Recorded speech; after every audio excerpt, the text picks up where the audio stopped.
Hello there. Star Wars. Everyone knows it, everyone loves it, and that's that. How about Star Wars video games? Well, there's plenty of great stuff there to look at as well. One such game that I've always been particularly interested in is Star Wars Republic Commando, a clone-centric story that predates the Clone Wars TV show by a substantial margin. There was the 2D show from 2003, which is a personal favorite of mine, but that didn't really focus on the clones that much, and they kind of took a back seat to the Jedi, other things like that. With the exception of the "we're being overrun" guy. Everybody knows that guy's badass. Not only does Republic Commando focus on the clones though, it's also a first-person shooter, which is kind of unique as far as Star Wars games are concerned. I did play this game briefly when I was younger, but the concept of controlling not only myself, but also my squad members, which we'll get into a little more later, is a little too much for my child brain to handle. So for the most part, this was my first experience with this game. Speaking of the game, let's check out some gameplay and get into the review. Star Wars Republic Commando was released in 2005 for Microsoft Windows and the original Xbox, though I played through it on the Series X since it's backwards compatible. The game was also recently re-released for PS4 and Switch as well. It was developed and published by LucasArts, and now falls under the umbrella of Star Wars Legends material, as it doesn't necessarily fit in with the canon timeline, which includes stuff like the movies and the newer Clone Wars show. Graphically, I was actually pleasantly surprised. Environments and characters look pretty nice for when this was released, and the game has a distinct art style. Visually, the game feels like Star Wars, but just slightly grittier. The only thing I noticed that was kind of strange was that the standard battle droids are inexplicably gray. To me, they actually resemble the assassin droids from the Clone Wars show more than the regular battle droids, but I'm fairly certain that those didn't even exist yet. It's possible that they did this so the droids wouldn't blend in with the tan background of Geonosis, in which they're prominently featured, but this just kind of struck me as an odd and seemingly unnecessary change, especially considering that all the other enemies in the clone troopers look pretty much how you might expect them to. The quality of the animations in this game is also surprisingly great. I love how chunks of battle droids will fall off as you shoot them, and oil or blood gets smeared on your screen if you knife an enemy or are close to them when you kill them. And after that, there's this little plasma windshield wiper that cleans off your visor, which is an awesome detail. We'll talk about the combat more later, but these little details make it feel a lot more unique and impactful. Star Wars is of course known for its iconic locations with rich, distinctive architecture and unique flora and fauna, and overall I think this game captured these qualities decently. The game is essentially split into 3 separate locations, each with their own sets of levels, these being Geonosis, a messed up Republic cruiser, and Kashyyyk. Unsurprisingly, there isn't an insane level of depth to these environments, and most of the time you're restricted to a tiny path, often inside of buildings in similarly small areas, but I was still impressed with the environments overall. I was kind of disappointed with Kashyyyk though, mostly because it's one of my favorite Star Wars areas, but also because it doesn't really resemble any version of Kashyyyk that I've ever seen before. It almost looks more like a swamp, and the dense green forests really aren't that pretty to look at. Some of the Wookiee architecture is still there, which is nice, but a lot of it is indistinguishable from a lot of the earlier areas in the game. Also, if this guy says Kashyyyk one more time, "Welcome to Kashyyyk," I'm gonna f***ing Kashank the cash shit out of him. And these Wookiees are stupidly huge. But I suppose that isn't such a bad thing. The last thing I want to mention regarding the presentation is the voice acting, which isn't bad, but it just doesn't really make any sense that every clone has a drastically different sounding voice than the others. Like, they're supposed to be clones, right? So they should sound at least somewhat similar, right? I understand that it's a lot to ask for one guy to do the voice for almost every character in a game, but they don't even all have a New Zealand accent, which is one of the defining characteristics of clone troopers. It just feels wrong. Story-wise, the game follows the exploits of Delta Squad, an elite group of clone troopers with advanced training known as Commandos, hence the game's title. I've always really liked this intro scene that shows how clones are created and trained from a first-person perspective. And it also reveals that the guy you're playing as and his squad have undergone different training and treatment than the standard clone troopers, which is a neat idea that I think was expanded on in the Clone Wars show. It's kind of a take on the nature versus nurture idea, that people can be biologically the same or similar, but their environment can shape them and change who they are as a person. It's not something that's explored much or at all in the game, and I'm probably reading too much into it, but it's an idea that has potential and that was explored in the Clone Wars show. As I mentioned earlier, the game is essentially broken up into 3 sections, or areas, each with their own unique objectives for Delta Squad to accomplish. The most interesting section for me was Geonosis, because it takes place at the same time as the big battle in Attack of the Clones, but doesn't follow the same events that the movie does. Instead, you and your squad are tasked with assassinating a Geonosian target and destroying a droid factory. This is cool to me because it's a familiar location to Star Wars fans, but it doesn't rely on the same story beats and imagery to be enjoyable. And it doesn't retell the same story that we're already familiar with. The Republic Cruiser area is also cool, mostly because it changes the pace, at least initially, with a more suspenseful atmosphere, as you and your squad attempt to determine what happened to the ship's inhabitants. Unfortunately, Kashyyyk is kind of basic story-wise. You're supposed to be saving Wookiees, but you hardly even see any. The only cool part is a very brief sighting of General Grievous, which I didn't get footage of. Overall, the story isn't crazy interesting, but I do like that it feels like Star Wars without relying too heavily on storylines or characters that we're already familiar with. Moving on to gameplay, Republic Commando revolves mainly around interacting with and commanding your squad, whose AI is surprisingly intelligent.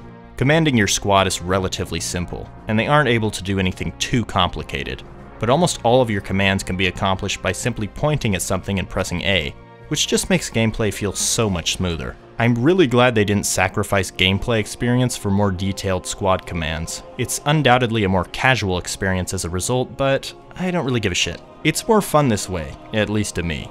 As for what you can actually make your squad do, most of your commands will be things like telling a squad member to move behind cover and use a certain predetermined weapon, or telling them to heal at a Bacta station. Other than that, you have a few basic commands that you can issue to all squad members at once that will determine their actions in combat. You can point to a specific area that you want them to clear, which is kind of useless because you'll almost always take things one area at a time anyways. There's a search and destroy mode which makes them more aggressive and they'll move further away from you, and a form up mode in which your squad will stay closer to you. And then there's just a command to disengage the squad from whatever orders they currently have, so you don't have to do it all individually. Sending commandos to different cover positions and turrets was probably my most used command because it works really well, and they can do some serious damage while in cover, while generally avoiding damage fairly well. On the other hand, I basically never touched the search and destroy mode, as it just makes the commandos kind of act like fucking morons. Instead of taking cover like they're meant to, they'll just run right in front of crowds of enemies and crouch down in front of them like they want to die. And usually they do. Luckily, the form up command is pretty effective, and your squad will stay close to you without getting in your way and engage enemies from a distance. I also neglected to mention that you can mark specific targets for your squad to focus their fire on, which I was excited to see was an option, but my excitement was quickly nullified when I realized that this also led to my commandos running straight up to the marked enemy like a moth to a flame. Except the flame is a giant battle droid that just bitch slapped their ass.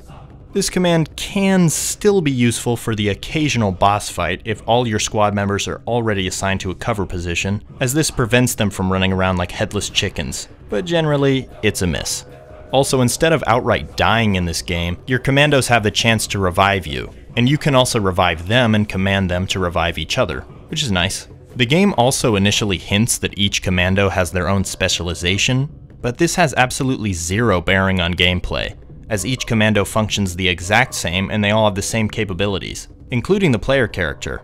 It could have made for some interesting gameplay sections if there was like only one guy who could open a door or blow something up or use a certain weapon effectively, but nope. I won't complain too much about that though, as I enjoyed the implementation of the squad overall, but I just found it weird that the game mentioned each commando having specializations and then proceeded to do nothing with that information. As far as the actual shooting goes, I was honestly surprised at how fun this game is to play, and how smooth it is to control. Aiming and movement don't feel clunky at all, at least on the Series X. And most of the weapons feel pretty great to use. As I mentioned earlier, the quality of the animations really impressed me, and this was especially well utilized in combat, with enemies showing clear signs of damage when shot at. My only negative takeaway from this is that certain explosions and rumbling effects impact your aiming a little bit too much. But that isn't really a big deal, just a little annoying. This is one of those games where you have to click the right analog stick to aim down your sights, but considering when this is released, I was pretty much expecting that. Aiming doesn't seem to affect your accuracy that much, or at all, but it's a nice cinematic touch at least. Also, it doesn't get much more badass than having a knife as part of your armor. You also have access to multiple grenade types, which are all pretty cool, except for this one that just seems to f*** up your screen instead of actually doing anything to the enemy. As As far as weapons go, there isn't a ton to choose from, but I really like how your main assault rifle, which you always have equipped, transforms into a sniper rifle and grenade launcher. Not only are the animations cool, but it's just nice to always have those 3 weapons available. And it's a unique idea from a gameplay standpoint. You're also equipped with a pistol with unlimited ammo and can carry 1 additional weapon aside from your assault rifle and pistol. There's a shotgun, a horrible submachine gun, a Wookiee bowcaster, and a few others to choose from. Pretty much all the weapons besides the SMG are fun to use, especially the shotgun. But I did notice that ammo can be kind of scarce at times, especially towards the end of the game. Usually this was okay, but towards the end when you face off against a shit ton of enemies with a shit ton of health, having only a pistol to fend off hordes of enemies could be quite frustrating. Overall though, the shooting and gameplay in general is very smooth, and I honestly liked it a lot more than I anticipated, considering when this game was released. I was also pleasantly surprised by the amount of different enemy types in this game. In a lot of Star Wars games, it's pretty much just droids or stormtroopers and maybe a few different variations within those categories. But here, there's a considerable amount of variety. First, there's the Geonosians, which I think were a great inclusion as they balance out the more standard combat with droids by flying around and getting up close. And one kind even flies around shooting a laser beam. Even the standard droids remain interesting to fight though, with super battle droids acting almost as mini-bosses, as they have substantially more health than the normal droids, and usually require a coordinated effort from your squad to take down, until you gain access to more explosives. Later in the game you also get to fight some of Grievous's bodyguards as a boss, which is pretty sweet, but unfortunately I didn't get any footage of that because I'm lame, so I suppose you'll just have to imagine what that could look like. Once you get to the Republic Cruiser section of the game, a brand new enemy, these Trandoshan Slavers, are introduced. Let me know in the comments if these guys are in other Star Wars media or if they were created for this game, because they don't really look familiar to me, but I'm really not sure. And damn, these guys are evil. Not only do they enslave Wookiees, but they also crucified this guy on an invisible cross.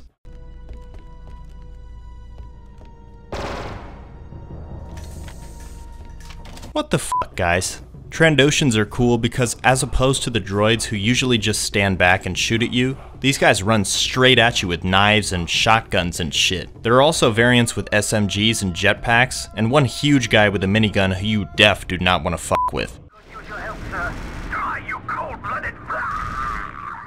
One last thing I want to mention is that things do kind of start to drag a little bit towards the end of the game. It's not very long, so I would assume they were trying to add some padding in the last section of the game by throwing all of the biggest, baddest guys at you over and over in the last few levels. This is more or less commonplace for games from this era, either making certain sections stupidly challenging, or in this case, just throwing a bunch of enemies at you. But that doesn't make it any less annoying. Things like the super battle droids, which were cool earlier, are just recycled endlessly in the last few levels, to the point that the combat just ceases to be interesting or fun. That's one of my only negatives for the combat side of things, though. I enjoyed Republic Commando a lot more than I expected to. Not because I thought it would suck, but just because most FPS games from this era aren't this smooth to control or really fun to play in general. It's nothing too complex, and it's only a few hours long, but it does what it sets out to do really well, in my opinion. So I would recommend giving Republic Commando a go, especially if you're a Star Wars fan, but maybe even if you aren't. The game doesn't necessarily rely on the Star Wars name to be enjoyable. It's pretty much all I got for Republic Commando. So if you've made it this far, thank you for watching, and possibly consider subscribing and leaving a like if you want to see more stuff like this in the future. I also really love reading and responding to all of your comments, so feel free to let me know what you thought about this video, about the game if you've played it, or just let me know how you're doing. One last thing I'd like to mention is that I've created a playlist where I'm putting all of the videos that I've done voice acting for. So if you'd like to hear what I've been up to there, you might want to give it a look. I think the latest thing I've added over there is this awesome audio series by Aaron Weatherford, Batman Dark Detective, in which I'm voicing Alfred. It's really amazing. Even if you don't give a shit about me, I would still recommend checking it out. It's really beautifully done.